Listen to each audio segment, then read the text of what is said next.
जेन alpha आज की दुनिया में बहुत ज्यादा सुने जाने वाला शब्द है।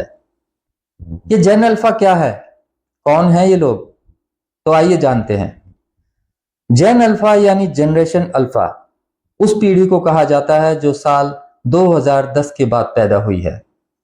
2010 से लेकर 2025 तक जन्म लेने वाले बच्चों को जेन अल्फा कहा जाता है। ये वो बच्चे हैं जो पूरी तरह डिजिटल दुनिया में पैदा हुए हैं। इनका बचपन mobile, tablet, internet, artificial intelligence, YouTube और सोशल मीडिया के बीच बीत रहा है। ये पीढ़ी वो है जो 2010 के बाद पैदा हुई है। तेज तर्रार, कॉन्फिडेंट, अपडेटेड और उतनी ही बेचैन जनरेशन। इस जनरेशन का एक अच्छा एग्जाम्पल मैं आपको बताता हूं। टीवी पर कौन बनेगा करोड़पति जूनियर प्रोग्राम में 10-11 साल का बच्चा पार्टिसिपेट करता है। इस बच्चे ने सबको हिला कर रख दिया। ये बच्चा प्रोग्राम के प्रेजेंटर अमिताभ बच्चन के सामने बैठा हुआ जिस लहजे में सवालों के जवाब दे रहा था, उस वजह से उसे सोशल मीडिया पर बदतमीज बच्चे का टैग दे दिया गया। वो अमिताभ बच्चन से कहता है, मुझे गेम्स के रूल्स मालूम है पहले से, इसलिए मुझे रूल्स समझाने मत बैठना। फिर आधा सवाल सुनते ही जवाब दे देता है, लॉक करो। और जब एक के बाद एक उसके जवाब सही होने लगते हैं तो पांचवें सवाल में उसका पेशेंस लेवल बेहद कम और कॉन्फिडेंस लेवल एकदम हाई था। कहने लगा, ऑप्शन बी लॉक करो। एक क्या, उसमें 4 लॉक लगा दो। हालांकि उसका यह जवाब गलत निकला और वो सारे पॉइंट्स हार गया, लेकिन कॉन्फिडेंस नहीं टूटा।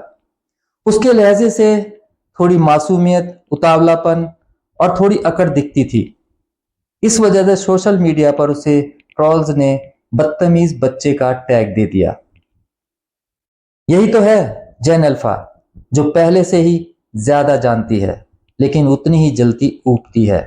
पहले से ज्यादा अपडेटेड है लेकिन बेचैन है। और हाँ, अक्खड़ तो है ही, जिसे कई बार हम और आप बदतमीज कहते हैं। जेन अल्फा सिर्फ नई जनरेशन नहीं है, बल्कि नया माइंडसेट, नई सोच है। ये वो बच्चे हैं जिन्होंने पैदा होते ही स्क्रीन देखी है।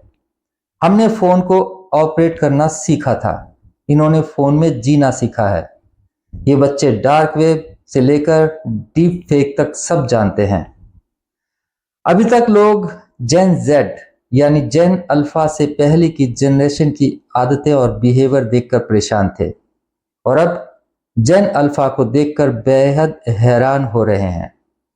जेन जेड वो पीढ़ी है जो इंटरनेट की दुनिया में बड़ी हुई है, लेकिन जेन अल्फा उनसे एक कदम आगे आर्टिफिशियल इंटेलिजेंस एआई के साथ जी रही है। इनमें सब्र, पेशेंस बिल्कुल नहीं है। पुराने लोगों को लगता है कि ये बच्चे बदतमीज हैं, मगर जनरेशन अल्फा के लिए सवाल करना बदतमीजी नहीं, एक्सप्रेशन है। अमिताभ बच्चन के वीडियो के बाद लोगों ने कहा कि बच्चे को शायद कभी चांटा नहीं पड़ा होगा।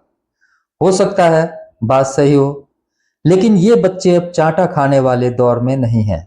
ये सवाल पूछने वाले बच्चे हैं, क्यों मारा चांटा, किस राइट से? कुछ बोलो तो कहेंगे, आप इतनी टॉक्सिक बातें कैसे कर लेते हो मम्मी पापा।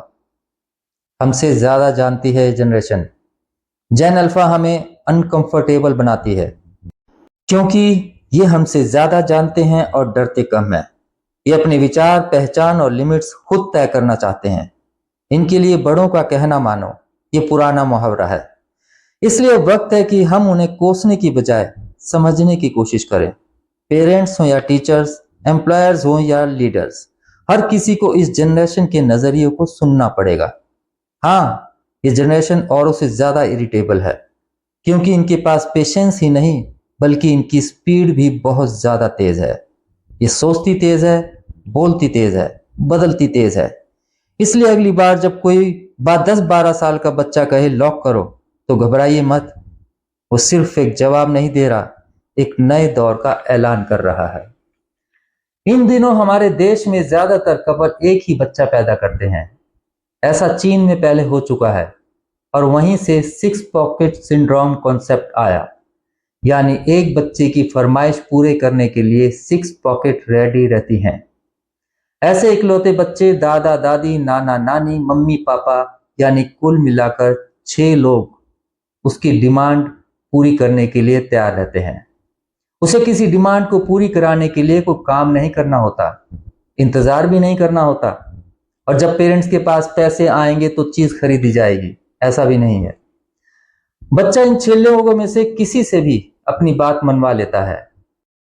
ऐसे बच्चों को बिगड़ा हुआ माना जाता है, लेकिन स्कूल हो या घर, कहीं भी इस नई जनरेशन के बच्चों के साथ सख्ती नहीं होती, क्योंकि इन्हें तुरंत नई चीज मिल जाती है तो पुरानी चीजों से इनका लगाव भी जल्दी खत्म हो जाता है।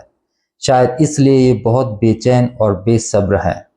पेरेंट्स और ग्रैंड पेरेंट्स इनके साथ दोस्तों की तरह बर्ताव करके अपनी उम्र का फासला कम करने की कोशिश करते हैं।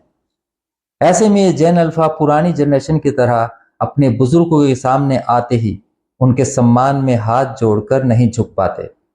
लेकिन एक्सपर्ट कहते हैं कि जेंटल पेरेंटिंग गलत नहीं है, पर छोटी उम्र से ही बच्चों को बड़ों से, पेरेंट्स से और बुजुर्गों से बात करने का सलीका सिखाना चाहिए। इतना अनुशासन तो स्कूल में भी होता है। यह है जेन अल्फा की कुछ खास बातें। Digital natives, mobile, tablet, AI और एप्स इनके लिए खिलौनों जैसे हैं। शॉर्ट अटेंशन स्पैन, जल्दी बोर हो जाते हैं क्योंकि कंटेंट बहुत तेजी से बदलता है। विजुअल लर्निंग, ये किताबों से ज्यादा वीडियो देखकर सीखते हैं। क्रिएटिव माइंडसेट, गेम्स, रील्स और एआई टूल्स से नए प्रयोग करने की सोच रखते हैं। सोशल मीडिया की समझ, बहुत कम उम्र में ही डिजिटल पहचान बनाना सीख जाते हैं।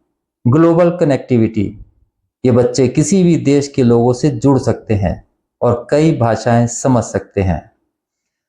तो ये थी जेन अल्फा के न्यू जनरेशन की बातें। आप इन बातों से कितना सहमत हैं, कमेंट करके जरूर बताइए। वीडियो को लास्ट तक देखने के लिए थैंक यू सो मच। अगर अच्छी लगी हो वीडियो तो सब्सक्राइब भी जरूर कीजिए।